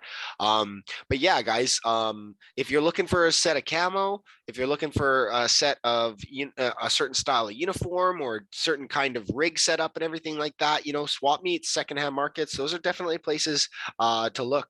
I've definitely picked up some stuff for myself in the secondhand market and been pretty satisfied with my purchases and stuff like that. But also it did take a bit of patience, making sure that you're looking, asking the right questions and such. And then, just making sure that you keep your eye out for those sorts of deals, right? Yeah, on guns, especially, you get a shooting video. Always ask for that. Always ask for a shooting. Yep. Yeah, exactly. Well, yeah. So for us, I've been very hesitant on ordering or buying anything from someone far away. Like I am a brick and mortar type of guy. I really like to be able to kind of like be in. So I've done a lot of local trades and local sell and buy and stuff like that. I've done a few across the country stuff. The only thing I could ever say for that and advice is use PayPal. Yeah. Yeah. I will Not always friends and family. Yeah. Well, I don't ever trust an EMT. It can be very sketchy, and Well, they can cancel it even though it's into your account the next day. It's like, be I careful. made a mistake. Cancel. Yeah, well, just with the PayPal, it's a lot more secure and structured. Send an invoice to PayPal. Exactly. Yeah. Yeah. Lastly, this is probably where preparation comes in, especially for a season of airsoft. What do you want to bulk buy? Ooh. This is a big one, and I know a lot of teams do this, but bulk buying. But I'm guessing BBs. Yeah, the big one. BBs, Yeah, gas, BBs Yeah. and gas. Yeah, if you're a serious player, see if you Fog can get tech a bulk. stuff. I would say bulk like order. mags or anti-fog. Yeah.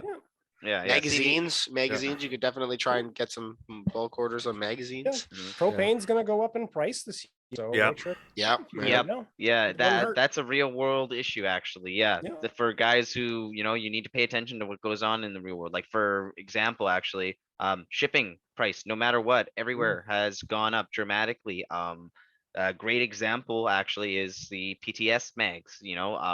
This is unrelated to shipping, but this is just related to material costs. Plastic prices went up, right? So when the baseline plastic goes up, your mag goes up. So now what used to be technically a $20, $25, $30 mag now is a $40, $50 mag. So, pay attention to that. Try and get your deals when you can. Plan ahead.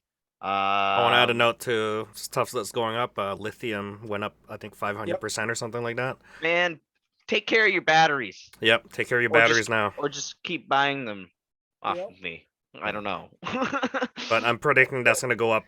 That's gonna go up in price soon because of that alone. So It has to. It's just how it works. yeah. Yeah, exactly. We're beholden to the resource market. Mhm. Yeah, exactly. So number one priority, BBs, guys. That's that's a bulk buy. It makes it so that you don't have to keep going back to make purchases. You could ask the store if you could bulk buy and if you could get a lower deal. Gas as well. Bulk buy those Dino Puffs, like a the 24 can. Puff Dino, yeah. Puff Dinos, yeah. That's what I buy at the start of the season. I still have like a half a box left, so I might buy another one. So that's 12. I just go with 30. 30? Oh man. Yeah, and then I fill my own bottles. Ah, okay. Yeah, and bulk mags, yeah, that's a good one to buy. Highly recommend the Maple Armories or They're nice. yeah, or was it a Black Blitz? I think it was Black Blitz that I bought the mags from. Their springs are really powerful. They can hold that entire 120, even though it says 140, and they feed all the way through. Or just buy whatever mags in bulk because it's always cheaper to buy in bulk. Yeah. Buy with a friend too, if you can, because it'll offset some of the costs. You Yeah, don't want to buy split- all that in one split go. split that shipping. Yeah. Yeah, because Yeah. what is it, like a box of 24 puff dinos is almost like $300 something or something like that. So After because of hazard shipping. yeah, or BBs itself. Yeah, you're looking at like, what is it, $20 a bag or something like that. Well, that's the cheapest you can get it. Yeah. Mhm. Yeah, so it gets pretty expensive, but hey, you're preparing for expenses later. That's what you're doing. You're offsetting your Exactly. expenses now so that later on, like you have to buy admission, you have to buy, your food and stuff out the field, and then the last thing you want to do is like add extra addition of like, gas, BB. That's going to run you $50, $60 right away. So there you go. Just saving you a little bit of time and money till the end. Is there anything else that we're missing here in terms of spring cleaning or anything else in the topics here? Because I think we're pretty much we've covered everything at this I point. think we've done a pretty good job. Yeah. It just depends on if you want to downsize or not at this time. So Mhm. yeah, that's the biggest. Or if that's if the if thing. if you're deciding you're not coming back to airsoft, like Mm. what to do from Mm. there? Yeah. What yeah, I've never Reddit? been in that Yeah. situation. I've been in a situation where I didn't pay for airsoft for a year, but everything remained in storage. Yeah. So for that, you just continue on to winter storage at that point. Make sure everything is like, no batteries plugged in, everything, your springs aren't compressed or anything like that. Yeah, and then when you decide to come back, you come back. But if you have no room for these things, then it's probably a good time to get rid of it now, because with the season coming back on, everybody's looking for stuff. So it's a good time to get rid of it if you are Yeah. getting out of it. Yeah, you'll see stuff moving around right now. That's for sure. Yep. Yeah. Okay. Yeah. No. Mac, Tac, anything? No. Well, I know that this was sort of focused on spring and everything like that. I would definitely actually like to have you back on, Cody, just because I'd like to have a more you centric sort of podcast, just because I feel like there is a difference, but there isn't when it comes to like the style of play and everything like that. And on Alberta top and of BC. that, Yeah. I also would love to go through some of your collection and go through sort of like just pistol builds and stuff like that, just Yeah. because that's not something that's very common over here right now. It's a lot of people, like you said, right, a lot of people connect Yeah. over the forums and stuff like that, and usually it becomes very known that one person is selling their stuff all over the Yeah. place. So yeah, that's Yeah, definitely That's actually, you saw me, if you were looking at me on webcam when I was looking around, that's actually, I'm going through a build right now. Putting one together. You should have There just you pointed go. that camera down, dude. Yeah, just getting all my pieces ready for another 1911 that I'm building. Just Okay. Neat. single stack, yeah. So I guess this. Oh, single stack. Wow, okay. Oh, Well, Okay. there's a little tip That basically I'd ends like the to give you. topic. But yeah, go Yeah. ahead. Yeah. These little things right here, usually I'm going to say never go single stack, Okay. because your high kappa has double the capacity of a single stack. That's why your elite forces and stuff like that run out of gas so fast. But here, that's an expanded reservoir. These are your Oh. army armaments mags. It Okay. doesn't bring it quite up same level as your high kappa, Right. but you do get up to a level where it's going to clear the whole mag. It's not going to have any issues whatsoever. If you're doing Morroys on plastic on these, they'll last I've pretty much never your whole had day. issues with my single stack Wii 1911 running out of gas. So Yeah, sometimes you'll like, if you want to, like this thing on a plastic slide or metal slide, you'll be able to clear like 2-3 mags with these. Oh, okay. That's pretty rare for a single stack. So yeah, it's just a nice thing to do. No, I mean, So- once I run through the entire single stack, I just have to refill it with gas. Oh yeah. Yeah, that's what Yeah, I I meant. just- Yeah. I just play for 2 or 3 mags with that thing. Oh, you just okay. keep going. Oh, Yeah, it's really? nice. Wow. You don't even have to refill it after that. Wow. Yeah, it's got quite a bit of extra capacity. So it's actually army armaments. They're not a great brand, pretty bad, but these magazines are good and they're cheap. They're like $8. Are Okay. they compatible with any of the other platform 1911s, or are they? with like the Yeah, so here's the your cyber gun KJW. one, or the KJW one, or the cyber gun, Or the Wii. Yeah, or the Wii one. Okay. Yeah. It Okay. it'll work with Tokyo Marui for sure. Okay. KWC, KWA, no. Okay. But I can't remember. Probably I not. want to, but it's over out in the garage. It's right all now. good. I actually, yeah, I think They should think fit they because work. TM and Wii are compatible. I've had. Usually, yeah, like I can't tell if this is a Wii or a Tokyo Marui mag. Oh, it's Tokyo Marui. But yeah, so like they usually Wii and Tokyo Marui magazines are the same, so you usually shouldn't have much problem there. You these things should are- fit fine. You are a wealth of knowledge when it comes to all this stuff. We will definitely have you back. Yeah. If you want to plug your business or your Instagram or any socials, feel free to go ahead because we'll be well- closing this off shortly. Yeah, I'm on the Panther Discord just as Velasca, Victor Alpha, Lima, Sierra, Kilo Alpha. You Okay. can poke me there if you're curious about builds and stuff. Instead of plugging myself, I'd really like to plug my friend because he is a really expert level builder of high capas. Is and this stuff like that. Caroa? Kaharo Kaharo KC Customs. Yeah, Kaharo Customs. He's over in British Columbia. And right now, he's got all new mid frames coming for high capas. And that is like the golden goose of high kappa builds. Okay, so I have the Everything is website built- here. Yeah. Yeah. Okay. So this is your mid frame. These things, unless you have a special import license, you're not getting them into Canada. Oh. Yeah. Yeah. Okay. Because of And because he's- of the way they are. Yeah, he's the only place in Canada bringing them in. Is that the advanced So- frame that he's advertising here? Yeah, that's the advanced frame. They're Ultra outside now, light, but he is ultra bringing strong them in. upgrade every high kappa needs. So for any- in every color. Yeah, So for Yeah, if they'll be you're coming a high in kappa soon. owner, yep, you best need this. yeah, they'll be coming in soon. He'll have a new stock coming in. Railed ones are coming in soon. So Okay. he's your best guy. He'll do builds as well. Do you know where in So, BC like- he's located? Nearby you guys, not too far. Okay, so in the remember mainland then. In the exactly. mainland. Okay, all right. I can't remember exactly where. As long as it's know as long as where, it's in the but yeah. mainland, yeah, it should be fine. He's mainland, yeah. So he'll be able to help you there. Like he's better than building for sure. Like this guy, he knows how to fix pretty much every issue that you're gonna have with a high cap. He'll plane things out. He'll get you Cerakoted up, and he's one of the best guys out there building. Okay, perfect. Knuckles GSM, the guy you watch on YouTube. He acts with this guy regularly, and this guy he's helped him out on some of his own builds. So definitely Wow. Kaharo out. Yeah. He's got a lot of stuff here. Okay, Yeah. perfect. My site just isn't built up yet, and I'm just mostly servicing the local areas. But yeah, I was planning on building an actual shop pretty soon, but you know how things are today. Yeah. Yep, Yeah. I agree. Yeah. Yeah. I agree.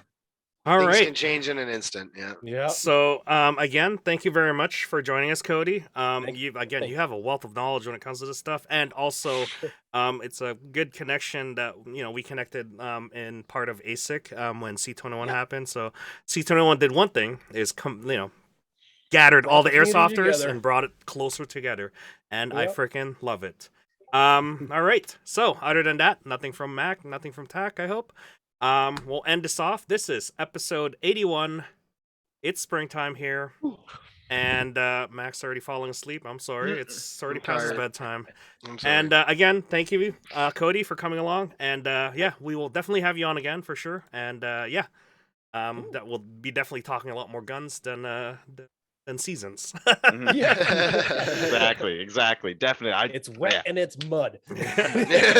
All right. So we'll end this off. Everybody say goodbye. All right. Have a good one, Bye. guys.